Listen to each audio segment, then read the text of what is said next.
पाण्याची पातळी वाढली त्यावेळेला परिसरातल्या रहिवाशांना सतर्कतेचा इशारा देण्यात आला। महापालिकेच्या ज्या गाड्या आहेत त्या या ठिकाणी सूचना काय झालं सांगत होते परिसरात कोणीही या ठिकाणी गाड्या जाऊ नको थांब घे ना ठीक आहे नाही काढत चल व्हिडिओ नाही काढत अरे नाही काढत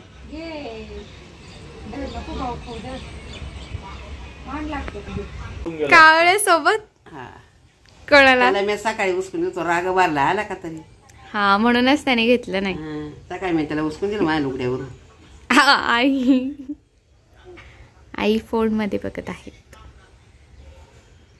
नवीन पिढी तर असतेच मोबाईल मध्ये बिझी लोक याडावले जुनी पिढी तशीच झाली आता जुनी नाही नवीन अच्छा हा जुनी हा जुनी पिढी लोकांना नवीन पिढी बिघडली जुनी पिढी बिघडली जुन्या पिढीने वाघिणीचं दूध प्यायला सुरुवात केली चालू आणि नवीन पिढीने नवीन पिढी ती काय फास्ट फूड मध्ये झाली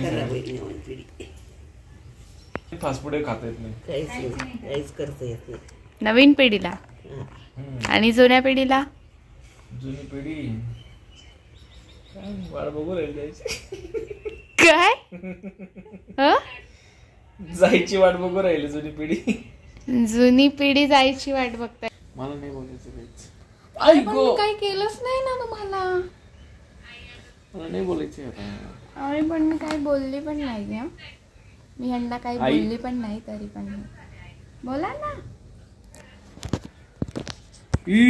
आई शपथ ह्या कारचे बघ डायरेक्ट 2 तुकडे आले बघ आपण अशी मी यांना काहीच बोललेली नाहीये तरी आपण अशी गाडी बायको रुसायला पाहिजे तर इथे नवरा रुसू राहिला बरोबर आहे ना कधी कोणत्या मुलीशी बोलला नाही काय झालं फुकटचे मासे पकडायला गेला आणि मगर पकडली घाबरला कसला घाबरला तो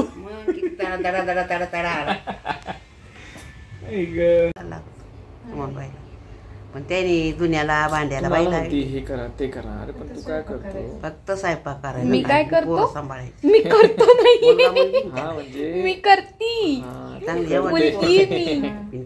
स्त्री आहे मी स्त्री किरण माझी बायको आणि बायको संगीताचं पोत केवढं शिकलंय ते गाडा लाईची रस्त्यावर थोडीच अजून भाजीपाल्याचा गाडा लाईची त्या झाडाखाली नाही आणि हे केस अशी छान वाटतं है ना पण ते दोघे 10 रुपयाच्यात छान वाटतं रे साईडला छोटी केस छान वाटतंय पिंट्याला तर कंटून लागत इथल्याला निवडला पिंट्याला लागत बोलतं का एक वेगळंच आहे ते बाबा आहे ना बाबा आहे ना चांगली वाटते बाबा टणटणीच आहे मग बाबा आजी आजी झाली फार कोबडीच आहे बघा वाय आजकाल मरणं सोपं आहे जगणं मुश्किल आहे का बरं का बरं जिंदगी झंड झाली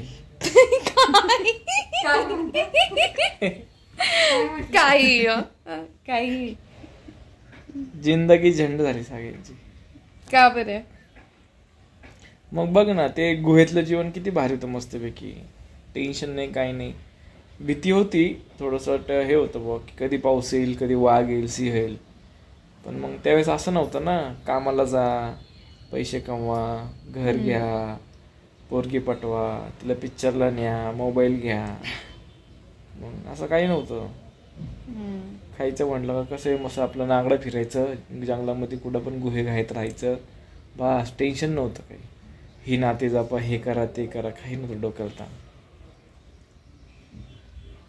माणसाने खरं सांगतो ना प्रगतीच्या नावाखाली अजून स्वतःला ना गुंतवून घेतलंय काय गुंतवून घेतलं असं काय आता काय नाही सगळ्या सोयी सुविधा आहे सगळ्या सोयी सुविधा आहे माणसाकडं तरी माणसाला सुख नाही जेव्हा काहीच नव्हतं माणूस किती सुखी होता ते तर आहेच मग म्हणजे माणसाकडे थोडं आलं का त्याला असं वाटतं की अजून आलं पाहिजे, अजून आलं पाहिजे, अजून आलं पाहिजे, अपेक्षा वाढत अजून अजून करता करता हे एक दिवस पृथ्वीत फुटायची. घे म्हणा अजून अजून. देवाने फक्त सांगितलंय रोजचं खायला मागितलंय देवाने. माणसाची किती अपेक्षा घरात असं काय. देवाने फक्त सांगितलं एक वस्तू मिळाली का त्याच्यासोबत अजून दुसरी पाहिजे, तिसरी मिळाली का त्याच्यासोबत अजून तिसरी पाहिजे. देवाने हे काहीच नव्हतं सांगितलं का तुम्ही फ्रीज घ्या, आमकं घ्या, तमकं घ्या, घरात फर्निचर बनवा. फक्त 2 टाइम पोटाला कमवा आणि खा एवढं सांगितलं होतं. म्हणून चटणी भाकर सुखाने खा. पण माणसाच्या एवढ्या अपेक्षा वाढल्या का इकडं आमकं पाहिजे, तिकडे तमकं पाहिजे, इथे शो करा, तिथे शो करा. घर पाहिजे, गाडी पाहिजे, मोबाईल. काय अख्खं कपड्याचं दुकान घरात झालंय. दुकानच झालंय घरामध्ये काही. जा बरं वॉर्डरोब ओपन कर आपला. मग अजून तर यायचे पिल्लूचे यायचे बाकी अजून. चला आता गप्पा मारून झालेले आहे. आता माझं खाण्याची वेळ झालेली आहे आणि आता आपण मस्त छान खायला करूयात. सकाळची मस्त चपाती होती, म्हटलं आता त्याचा छान चुरमा करूयात. कोणाकोणाला आवडतो मला कॉमेंट करून कळवा. तर मला फार आवडतो हा चुरमा. चपात्यांचा छान मस्त कांदा घालून चुरमा केलेला आहे. इथे कसं असतं ना, बाळ झाल्यानंतर आपल्याला मस्त असं नाश्ता वगैरेचा टायमिंग फिक्स असतो आपल्याला जेवणाचा, तर त्या टायमिंगनुसार आपल्याला खावंच लागतं. आणि इथे बघा मस्त छान वातावरणाचा आनंद घेत मी छान चुरमा एन्जॉय केला. बघा आजचं क्लायमेट किती छान झालेलं आहे. मस्त इतकं छान वाटतं आहे ना. पावसामुळे ना क्लायमेट इतकं छान होऊन जातं आणि खूप छान वाटतं. हे जो डोंगर आहे ना ते पावसामध्ये पूर्ण हिरवगार होऊन जातं, त्यामुळे खूप छान वाटतं. चला मग आता आजचा ब्लॉग इथेच संपवते आणि भेटूयात पुढच्या ब्लॉगमध्ये लवकरच नवीन छानशा व्हिडिओसोबत. आणि तुम्हाला माझे ब्लॉग जर आवडत असेल तर प्लीज लाईक नक्की करा आणि चॅनेलला सबस्क्राईब करायला विसरू नका. चला मग भेटूयात लवकरच. खुश रहा.